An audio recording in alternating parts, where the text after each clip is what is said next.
उत्तर प्रदेश के आर्थिक उन्नयन की राजधानी के रूप में विख्यात गौतम बुद्ध नगर संसदीय क्षेत्र के आज के इस प्रबुद्ध सम्मेलन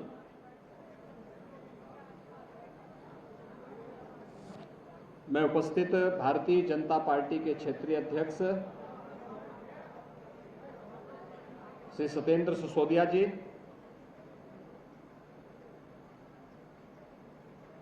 लोकप्रिय सांसद, पूर्व केंद्रीय मंत्री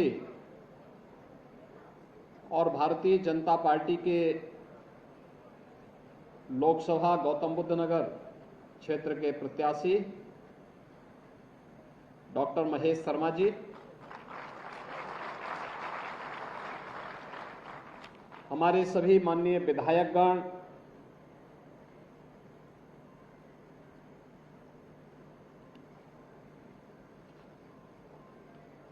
श्री पंकज सिंह जी,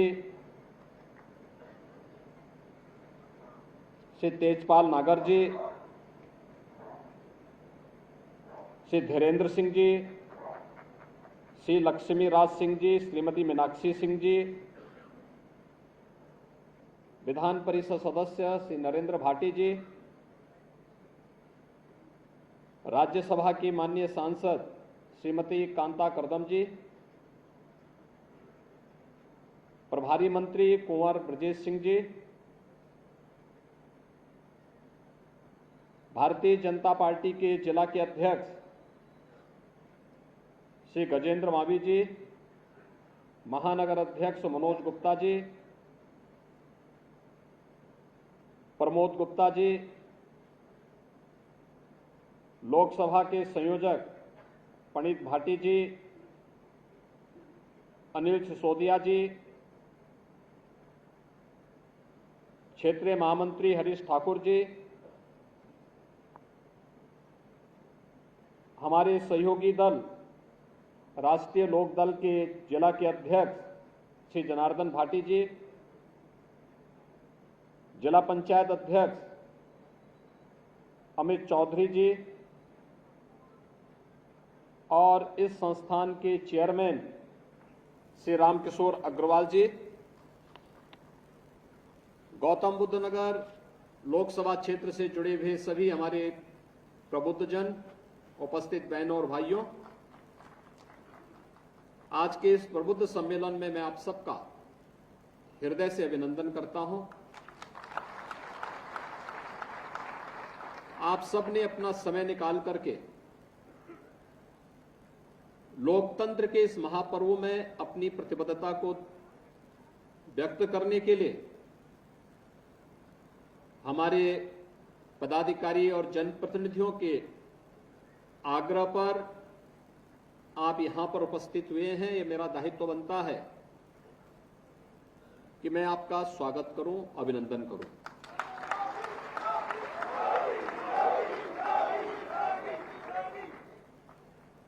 चुनाव के पहले,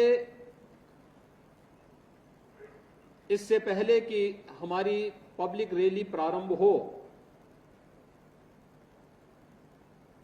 तो पब्लिक रैली के पहले समाज के उस तबके को जो समाज में एक माहौल बनाएगा, समाज के ओपिनियन को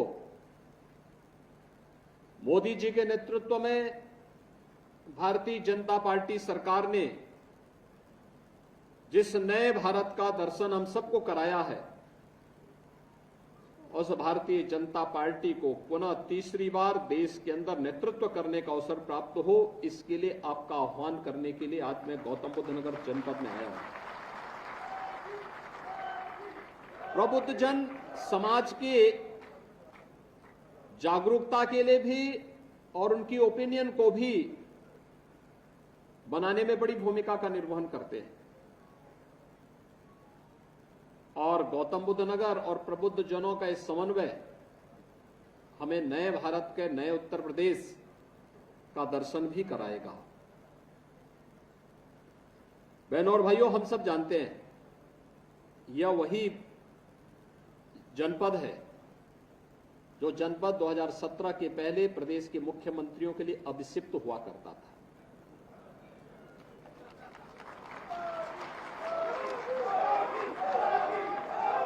और मैं तब ये समझ नहीं पाया था कि आखिर गौतम बुद्ध नगर जनपद उत्तर प्रदेश का भाग है और उत्तर प्रदेश के मुख्यमंत्रियों के लिए अभिषिक्त क्यों है। फिर जब मैंने सूची देखी यहां की और फिर मैं उसके बाद अनुमान लगाने लग गया कि ये प्रदेश के मुख्यमंत्रियों के लिए अभिषिक्त इसलिए हुआ करती थी क्योंकि उनके द्वारा भेजे जाने वाले नौकरशाह यहां की जनता को कंगाल करते थे और अपने आप को और अपने संरक्षकों को मालामाल करते थे। ये तथ्य सामने ना आने पाए, इसके लिए उनके द्वारा प्रयास होते थे कि इन तथ्यों पर धूल ही झोंका जाए, जितनी पट्टी बांधी जाए वो गांधारी की पट्टी यहां बंधी रहती थी।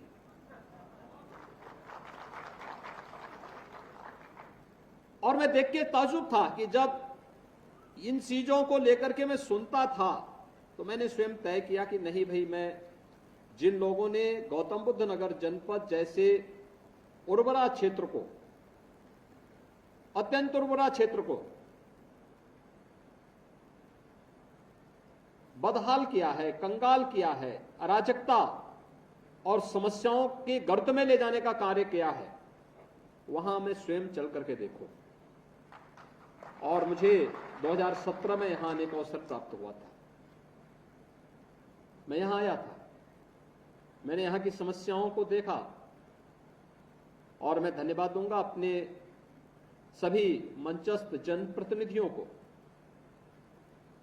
इन्होंने उन सभी समस्याओं को पूरी तन्मयता के साथ, पूरे धैर्य के साथ, बिना धैर्य खोए उन समस्याओं को लखनऊ में भी और यहां पर भी मेरे सामने रख करके कहा था कि इन समस्याओं का फेज वाइज समाधान होगा तो गौतम बुद्ध नगर न केवल अपनी पहचान को स्थापित करेगा बल्कि उत्तर प्रदेश के ग्रोथ इंजन के रूप में देश के अंदर अपनी एक नई पहचान बनाएगा और उत्तर प्रदेश को पहचान मिलेगी। और आज उन सब के सकारात्मक सहयोग का परिणाम रहा कि उत्तर प्रदेश आज देश के अंदर जिस रूप में पहचाना जा रहा है वो किसी से छुपा हुआ नहीं है। यह सच था, 2017 के पहले उत्तर प्रदेश देश के बीमारू राज्यों में शामिल था, लेकिन आज उत्तर प्रदेश बीमारू राज्यों की श्रेणी से बाहर आकर के देश के अंदर रेवेन्यू सरप्लस स्टेट के रूप में भारत के आर्थिक उन्नयन के अग्रणी प्रदेश के रूप में आगे बढ़ा है और देश के नंबर 2 की अर्थव्यवस्था के रूप में अपने आप एक नई पहचान बनाई है। यह सब संभव हो पाया है देश के यशस्वी प्रधानमंत्री श्री नरेंद्र मोदी जी के मार्गदर्शन और नेतृत्व के कारण। उन्होंने जो सकारात्मक वातावरण देश के अंदर दिया उसका परिणाम हम सबके सामने है। 2014 के पहले का भारत और 2014 के बाद का भारत।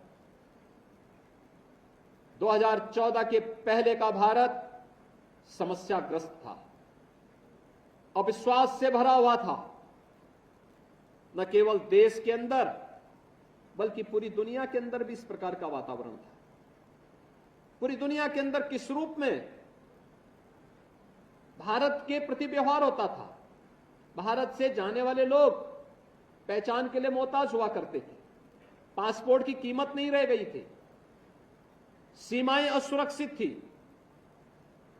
देश के अंदर जिस प्रकार का वातावरण उस समय बनाया था, सरकारें भ्रष्टाचार में डूबी हुई थी, आकंठ भ्रष्टाचार में डूबी हुई थी, विकास अवरुद्ध हो गया था, नौजवान हताशा, अन्नदाता किसान आत्महत्या करने के लिए मजबूर था, व्यापारी असुरक्षित था, बेटी असुरक्षित थी, असहाय थी। और उन स्थितियों में 2014 में मोदी जी के नेतृत्व को इस देश ने हाथों हाथ लिया था। मोदी जी ने उस समय देश के अंदर कार्य नहीं किया, उन्होंने केवल देश के एक राज्य गुजरात में मुख्यमंत्री के रूप में अपनी एक शानदार पारी को आगे बढ़ाया था, और उस पारी को खेलते खेलते उन्होंने देश के सामने कुछ उदाहरण प्रस्तुत किए थे, कुछ मॉडल प्रस्तुत किए थे, लोगों ने हाथों हाथ लिया। और आज देखते ही देखते पिछले 10 वर्ष में जिस नए भारत का हमें दर्शन होता है, एक सुरक्षित भारत, दुनिया को नेतृत्व देने वाला भारत, और इन सबको हमने देखा है। एक सुरक्षित भारत भी है, आंतरिक रूप से भी बाह्य रूप से भी। दुनिया के अंदर निवेश के सबसे अच्छे डेस्टिनेशन के रूप में जाने जाने वाला भारत है। युवाओं की आजीविका को तेजी के साथ आगे बढ़ाने वाला भारत है। इंफ्रास्ट्रक्चर के एक नए दौर में भारत को ले जाने वाला भारत है। भारत की युवाओं की आजीविका का प्रबंध भी है, आम जनता की आस्था का सम्मान भी है इस नए भारत में। और इस नए भारत को अंदर हम देख सकते हैं। इस नए भारत को जब हम देख रहे हैं, उस नए भारत के नए उत्तर प्रदेश में हम सबको भी तय करना है। मोदी जी ने देश के अमृत काल के प्रथम वर्ष में देश को विकसित भारत की एक संकल्पना दी है। विकसित भारत तब होगा जब विकसित उत्तर प्रदेश होगा, और उत्तर प्रदेश तब विकसित होगा जब गौतम बुद्ध नगर जनपद अपनी पूरी क्षमता के साथ आगे आएगा। हमें इस बात की खुशी है, हमारे जनप्रतिनिधिगण मंच पे हैं, माननीय सांसद हैं, माननीय विधायकगण हैं, और सचमुच उन्होंने एक आदर्श जनप्रतिनिधि के रूप में जो अपने आप को स्थापित किया, अपने आप को साबित किया, और दुनिया के लिए, देश के लिए, लोकतांत्रिक मूल्यों के लिए, लोकतंत्र पर विश्वास करने वाले उन सभी लोगों के लिए एक उदाहरण है।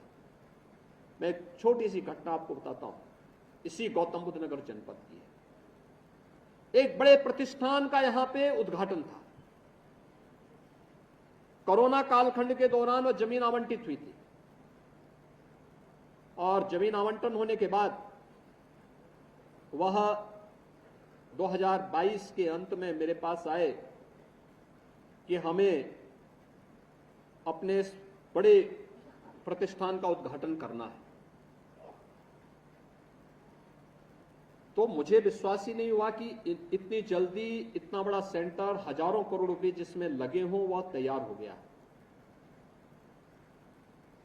मैंने कहा भी मैं रिपोर्ट भी ले लेता हूं, आपने मुझे अपना इनविटेशन दिया है, और ये इनविटेशन आपने मुझे दिया है तो मैं इसको एक बार देख लेता हूं। मैंने रिपोर्ट मांगी, मुझे आया कि हाँ साहब ये बन के तैयार हो चुका है, और इसके आने के बाद 40,000 करोड़ रुपए के नए निवेश के प्रस्ताव गौतम बुद्ध नगर जनपद में आज इसके साथ ही आ जाएंगे, और हजारों लोगों को रोजगार प्राप्त होगा। तो मैंने उनको मैसेज किया, मैंने कहा भी ठीक है, हम लोग आ रहे हैं, इसमें एक काम करना कि मेरे आने के पहले सभी माननीय जनप्रतिनिधियों को इसके लिए आमंत्रण जरूर दीजिए। तो चौंका, कहा जनप्रतिनिधि? मैंने कहा हाँ, वहां के माननीय सांसद होंगे, माननीय विधायकगण होंगे। कहा क्या गौतम बुद्ध नगर में भी, गौतम बुद्ध नगर जनपद में भी सांसद विधायक हैं? अरे हमने कहा क्या गौतम बुद्ध नगर जनपद क्या किसी और जिले का है? वो आके मेरे सामने इस बात को कहे साहब मैं भौचक हूं, मेरी पूरी जिंदगी जिस राज्य में और जिस क्षेत्र में व्यतीत हुई, अगर वहां इतना बड़ा निवेश मैं करता तो अब तक लोग मेरा जीना हराम कर देते हैं। और गौतम बुद्ध नगर जनपद में न कोई सांसद, न कोई विधायक, न कोई अन्य पदाधिकारी, कोई भी मेरे पास कहने के लिए नहीं आया कि इस कार्य में मैं इसको लूंगा, मेरे लोग यहां रहेंगे, फलाना वहां रहेंगे। हर व्यक्ति इस बात के लिए प्रफुल्लित है कि एक नया निवेश हमारे जनपद में आया है, और मेरे देश के लोगों को, मेरे प्रदेश के नौजवानों को यहां नौकरी मिलेगी, रोजगार मिलेगा। यह है सकारात्मक योगदान। और जो सकारात्मक माहौल बना, आज उसी का परिणाम है गौतम बुद्ध नगर जनपद की प्रति व्यक्ति आय पर कैपिटा इनकम देश के अंदर सबसे अधिक पर कैपिटा इनकम वाले जनपदों में से एक है। मित्रों, जब अच्छा जनप्रतिनिधि चुना जाता है, अच्छे लोग जनप्रतिनिधि बनकर के चुने जाते हैं, तब इस प्रकार का सकारात्मक माहौल पैदा होता है। और जब इस प्रकार का सकारात्मक माहौल बनता है तो जीडीपी ग्रोथ करती है और पर कैपिटा इनकम में भी इसी प्रकार से वृद्धि होती है, जैसे गौतम बुद्ध नगर जनपद के अंदर हुई है और देश के सामने एक मानक बढ़ा है। आज कौन नहीं जानता है। पहले यहां जो था भी किसी समय का निवेश वह पलायन करता था और पिछले 7 वर्ष में अन्य राज्यों से निवेश यहां आ रहा है, अन्य देशों से निवेश यहां आ रहा है। और यहां के निवेश का वातावरण देश के अंदर जो मोदी जी ने बनाया उसी का परिणाम है कि आज यहां पे एक से एक बड़े से बड़े कार्य हो रहे हैं। कौन सा ऐसा कार्य है जो आज यहां पर देश की प्रगति के लिए और जो प्रधानमंत्री मोदी जी के लिए जो हम कह रहे हैं कि 2027 तक मोदी जी को तीसरा कार्यकाल दीजिए, तीसरे कार्यकाल के प्रथम 3 वर्ष में ही भारत को तीसरी बड़ी अर्थव्यवस्था के रूप में मोदी जी का नेतृत्व स्थापित करेगा और उसमें बड़ी भूमिका उत्तर प्रदेश और उत्तर प्रदेश में गौतम बुद्ध नगर जनपद की होने जा रही है। आज आप देख रहे हैं ना, यहां पे निवेश भी आ रहा है और दक्षिण एशिया का सबसे बड़ा एयरपोर्ट भी आप यहां पर दे रहे हैं जेवर के नाम पर। 2017 के पहले जेवर नाम से लोग कांपते थे, किसानों के आंदोलन के कारण भी और अन्य कारणों से भी। मुझे याद है 2017 में जेवर में एक बड़ी विभत्स घटना घटित हुई थी। जुलाई का महीना था, मैं कुशीनगर जनपद के दौरे पे था। अचानक इस प्रकार का मेरे पास मैसेज मिला कि ऐसी ऐसी घटना घटित हुई। मैं चौंका। मैंने वहां के विधायक को फोन किया। मैंने कहा, धीरेन्द्र जी, ऐसा ऐसा कोई घटना आपके यहां घटित हुई है? उन्होंने कहा, हाँ घटना घटित हुई है, मैं मौके पे हूं। मैंने कहा, इससे माहौल खराब हो जाएगा वहां। उन्होंने कहा, नहीं, मैं पीड़ित से मिल चुका हूं, आपकी मैं एक बार बात करा। मैंने कहा, पीड़ित लोगों से मुझसे बात कराएंगे टेलीफोन से? उन्होंने कहा, आप चिंता मत करिए, सब लोग हमारे उसमें हैं, कोई दिक्कत नहीं है, लेकिन अपराधी को सजा जरूर मिलनी चाहिए। मैंने कहा, इसमें कोई संदेह? कहा, नहीं संदेह तो नहीं, लेकिन हम लोग चाहेंगे कि मिल जाए। और उसी समय हमने संकल्प किया था कि भाई जेवर क्षेत्र में जो अपेक्षित विकास होना चाहिए था नहीं हो पाया। अब देखिए, लोग बोलते थे यहाँ एयरपोर्ट बनना चाहिए, इंटरनेशनल एयरपोर्ट बनना चाहिए, कोई बनाने की सोच नहीं पाता था, हिम्मत नहीं ले पाता था, क्योंकि सबके अपने स्वार्थ थे। हर व्यक्ति एयरपोर्ट के नाम पर जो करना चाहता था, किसी से छुपा हुआ नहीं है। हम लोगों ने कहा, नहीं बनेगा तो जेवर में ही अब बनेगा, और उसके बाद हम लोग लेके आए थे।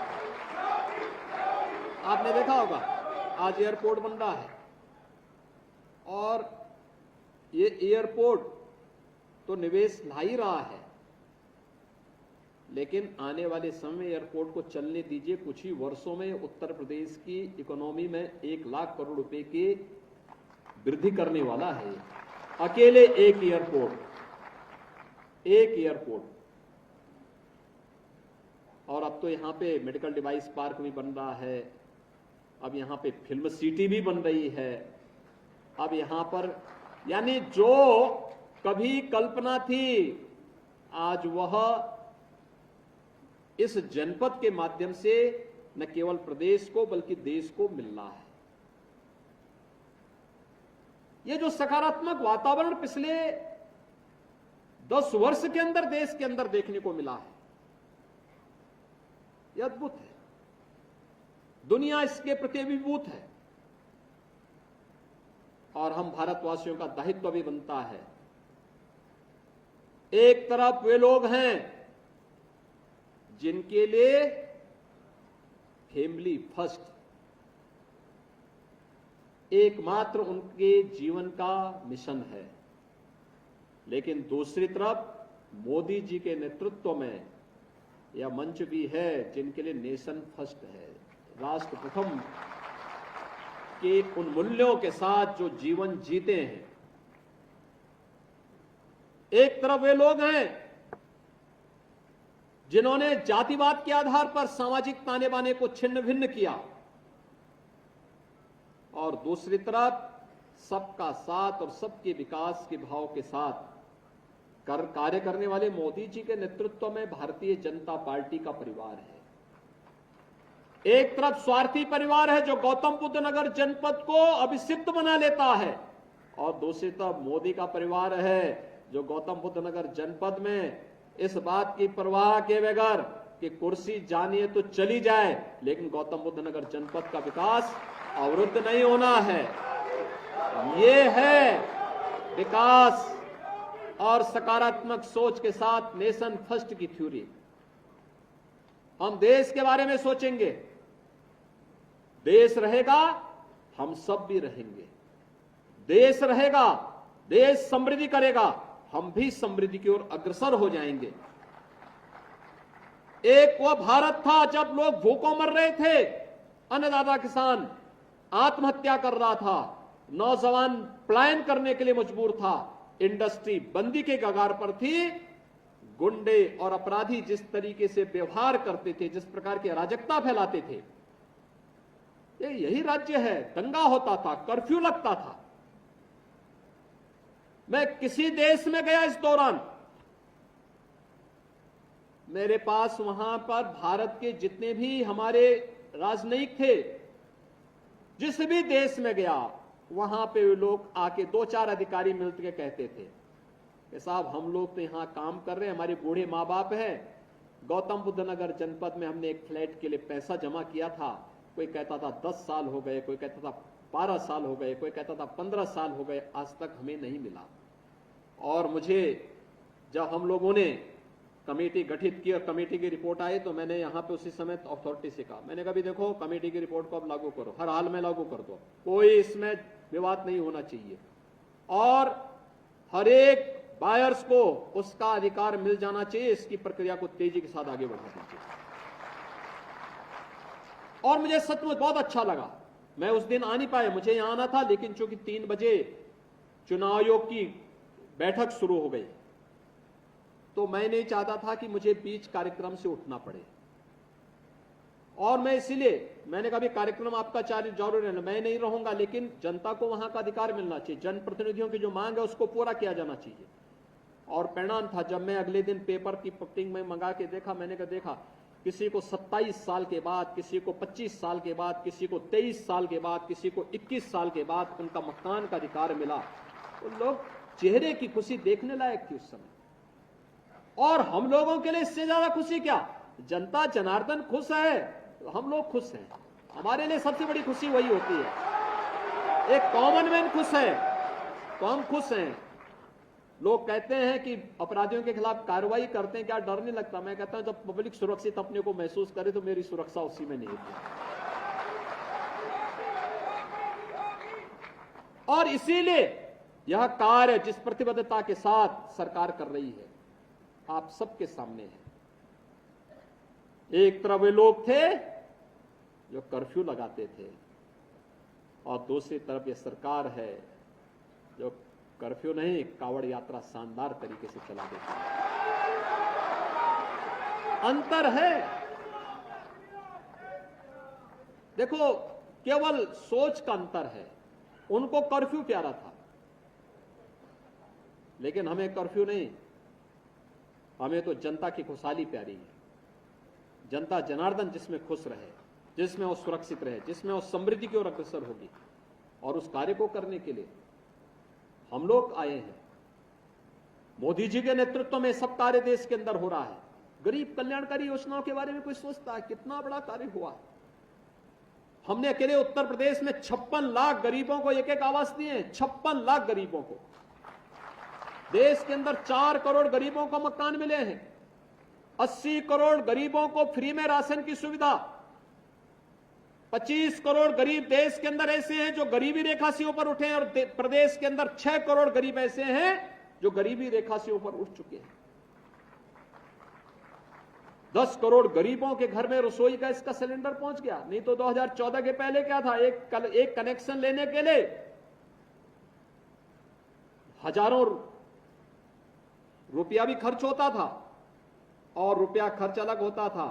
पर्व और त्योहार के दिन अगर एलपीजी का सिलेंडर खाली हो गया और सिलेंडर के साथ सारा परिवार का पर्व और त्योहार का जो मजा था वो फीका हो जाता था, क्योंकि रसोई गैस का सिलेंडर, रसोई गैस है ही नहीं घर में, कैसे घर में कोई कुछ बनाएगा। ये सारे फीके हो जाते थे। और अगर कोई जबरदस्ती करता था कि नहीं हमें रसोई गैस चाहिए, तो रसोई गैस तो नहीं मिलती थी, लेकिन पुलिस का डंडा जरूर मिल जाता था। लेकिन आज देश के अंदर 10 करोड़ गरीबों को फ्री में रसोई गैस की कनेक्शन भी मिले हैं, और साथ साथ जब मर्जी तब आप रसोई गैस के सिलेंडर ले सकते हैं, कोई बाध्यता नहीं। इसलिए सरकारों ने बांध दिया था कि साल में 6 देंगे, यानी जैसे कोटा सिस्टम इन्होंने लागू कर दिया था पूरे देश के अंदर। देश को इसी ढंग से चलाया जा रहा था। देश को कुछ लोगों ने अपनी बपौती बना के रख दिया था। इससे देश नहीं चलता है।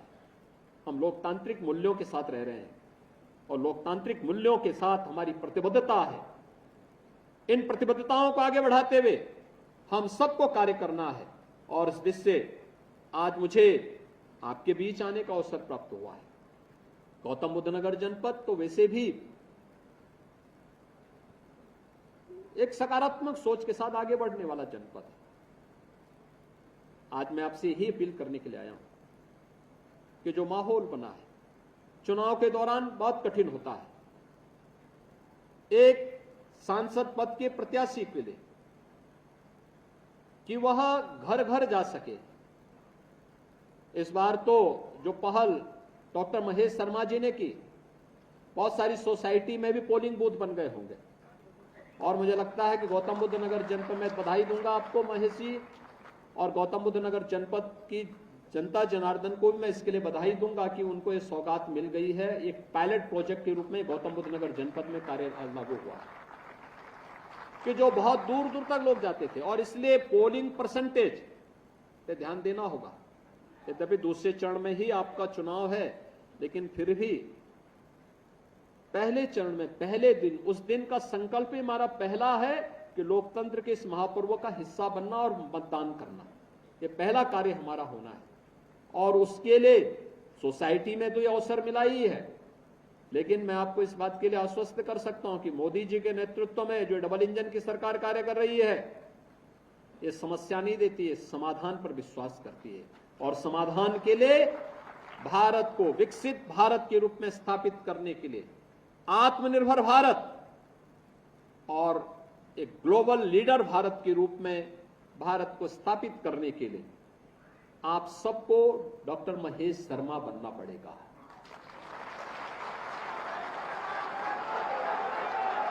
रिकॉर्ड वोटों से डॉक्टर महेश शर्मा जी को चुनाव जिताने के लिए लगना पड़ेगा। कोई भी अति आत्मविश्वास का भाव नहीं होना है। युद्ध और चुनाव दोनों पूरी सावधानी और पूरी सतर्कता के साथ लड़े जाने चाहिए, पूरी मजबूती के साथ लड़े जाने चाहिए। हम उसी सतर्कता और सावधानी का परिचय देते हुए एक एक वोट डॉक्टर महेश शर्मा जी को दिलवा करके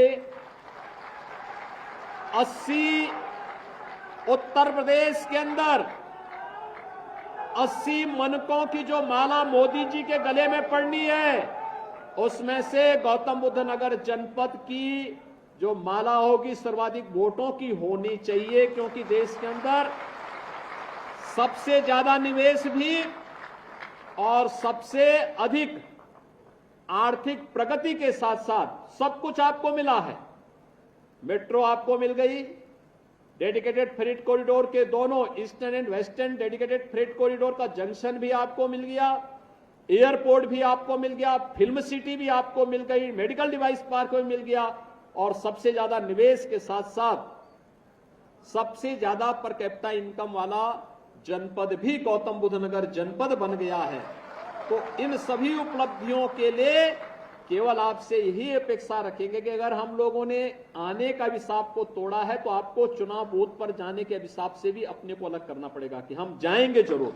गर्मी होगी, सर्दी होगी, बरसात होगी, कुछ भी होगा, हम पोलिंग बूथ पर जाएंगे और प्रत्येक जनता जनार्दन से यही अपील करनी है कि अपने लोकतांत्रिक अधिकार का प्रयोग जाकर के देश के लिए करना है। मोदी जी ने निस्वार्थ भाव के साथ देश के लिए, देश की सेवा का जो कार्य किया है, इसके लिए अपने आप को लगा करके कार्य करना है। भारतीय जनता पार्टी को भारी बहुमत से विजयी बनाने के लिए कार्य करना है। इस अपील के साथ मेरी आप सबसे अपील होगी कि आप सभी प्रबुद्धजन, यहाँ पे इंडस्ट्री से भी लोग आए हैं, व्यापार मंडल से भी आए हैं, अधिवक्ता समुदाय है, शिक्षा जगत से जुड़े हुए हमारे सभी विद्वान लोग हैं, चिकित्सक हैं, डॉक्टर महेश शर्मा जी स्वयं चिकित्सक हैं, समाज जीवन के अलग अलग क्षेत्र से जुड़े हुए तमाम हमारे प्रबुद्ध जन यहां पर उपस्थित हुए हैं। आप सबसे मैं अपील करूंगा, आप सब भी अपनी अपनी टोली लेकर के 2 विधानसभा हमारी जनपद बुलंदशहर में पड़ेंगी और 3 विधानसभा इस जनपद में पड़ेंगे। इन सभी जनपदों में हम लोग जाकर के इन सभी विधानसभा क्षेत्रों में अपनी अपनी टोली को ले जाकर के एक एक व्यक्ति से अपील करेंगे और भारी बहुमत से डॉक्टर महेश शर्मा को विजयी बनाने के लिए हम लोग कार्य करेंगे। इस विश्वास के साथ आप सबको मैं वासंती नवरात्रि और रामनवमी की मंगलमय शुभकामनाएं आप सबके प्रति देते हुए अपनी वाणी को यहीं पे विराम देता हूं। धन्यवाद। जय हिंद। बहुत बहुत आभार माननीय मुख्यमंत्री जी, आपका स्नेहाशीष सदैव हमको मिलता रहे।